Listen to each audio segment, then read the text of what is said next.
This is Roy's Peak, but you all knew that. Straddling Wanaka and Glendu Bay, the lookout is one of the most recognisable in New Zealand. At the top of a 3-hour summit, it's a chance to rest, look out over the lake, and take that all-important picture. But don't take too long. There are people waiting. The Roy's Peak queue is now nearly as internet famous as the view itself. Climbers are all drawn to the same point, for the same reason, to take the same picture.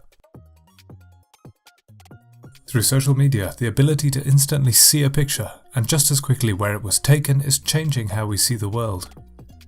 Certain views and places are achieving celebrity status online. But it seems virtual reality is having some real-world repercussions.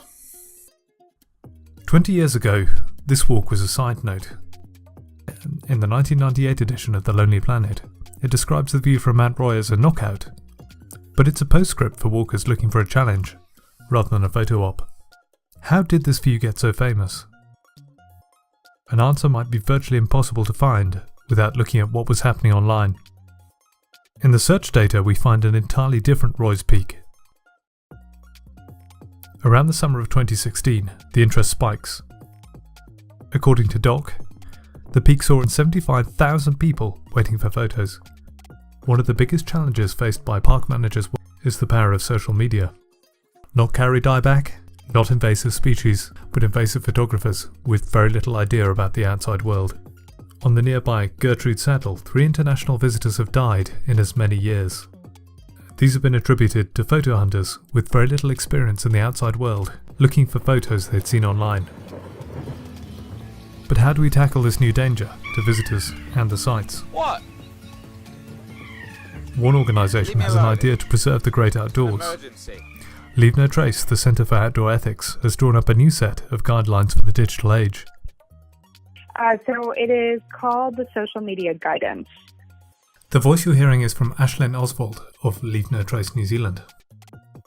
Social media has had a huge impact on various outdoor locations, and this has become kind of a recent phenomenon. Many other places all around the world that are struggling with this as well. Roy's Peak definitely being one of them. They've realised that new directives were needed to cope with the social media boom. Then there's also another one, the Mermaid Pools. It's up in Northland, and those were recently shut down by the local iwi because people were just trashing the place.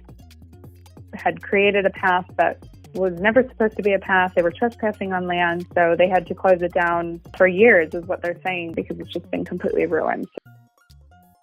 Don't geotag your pictures. Some places are better off not being public knowledge. Think before taking risky photos. You might get away with it, but the next copycat photographer might not. For us at Leave No Trace, it's really important to educate people why you want to leave no trace. It's not just about going out in the outdoors and appreciating it. It's also about, okay, we want to do this so other people can do it years from now, and what that means when you step on that soil or you go off trail is really important. I think it's really easy to point your finger at Instagram and go, oh, it's absolutely ruined the outdoors. But I actually think it's gotten a lot more people outdoors that didn't think the outdoors was something that was accessible to them, or that being quote unquote outdoorsy was something that they wanted to do. While Roy's Peak might be the poster child of how the internet is doing strange, possibly damaging things to our beauty spots, there is another more positive message to be taken away. Social media is getting people outdoors and seeing the country, which can only be a good thing.